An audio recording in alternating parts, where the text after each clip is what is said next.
2025-26 শিক্ষাবর্ষে কৃষি গুচ্ছের 9টি বিশ্ববিদ্যালয়ের স্নাতক সম্মান প্রথম বর্ষের ভর্তি পরীক্ষা আজ শনিবার ৩রা জানুয়ারি অনুষ্ঠিত হচ্ছে। পরীক্ষা শুরু হবে বেলা 2টা থেকে 3টা পর্যন্ত। শিক্ষার্থীদের নির্দেশনা অনুযায়ী শুরুর 1 ঘণ্টা আগে নিজ কেন্দ্রের নির্ধারিত কক্ষে উপস্থিত থাকতে হবে।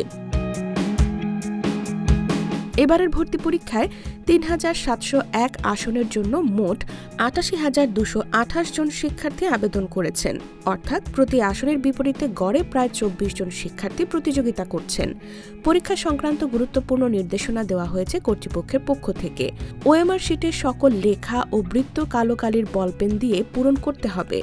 রোল, পিন ও সেট কোড লিখে সংশ্লিষ্ট বৃত্তে কোনো ঘষা মাজা বা ভাঁজ করলে খাতা বাতিল বলে গণ্য হবে। প্রবেশপত্র ছাড়া কোনো কাগজ, পেন্সিল, ক্যালকুলেটর, মোবাইল ফোন, ঘড়ি বা অন্য কোনো ইলেকট্রনিক ডিভাইস পরীক্ষার হলে রাখা যাবে না।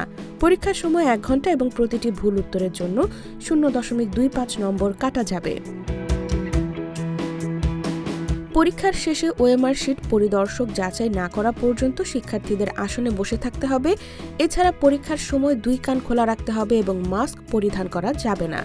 কৃষি গুচ্ছের অন্তর্ভুক্ত বিশ্ববিদ্যালয়গুলো হল বাংলাদেশ কৃষি বিশ্ববিদ্যালয়, গাজীপুর কৃষি বিশ্ববিদ্যালয়, শেরেবাংলা কৃষি বিশ্ববিদ্যালয়, পটুয়াখালী বিজ্ঞান ও প্রযুক্তি বিশ্ববিদ্যালয়, চট্টগ্রাম ভেটেরিনারি ও অ্যানিম্যাল সায়েন্সেস বিশ্ববিদ্যালয়, সিলেট কৃষি বিশ্ববিদ্যালয়, খুলনা কৃষি বিশ্ববিদ্যালয়, হবিগঞ্জ কৃষি বিশ্ববিদ্যালয় ও কুড়িগ্রাম কৃষি বিশ্ববিদ্যালয়।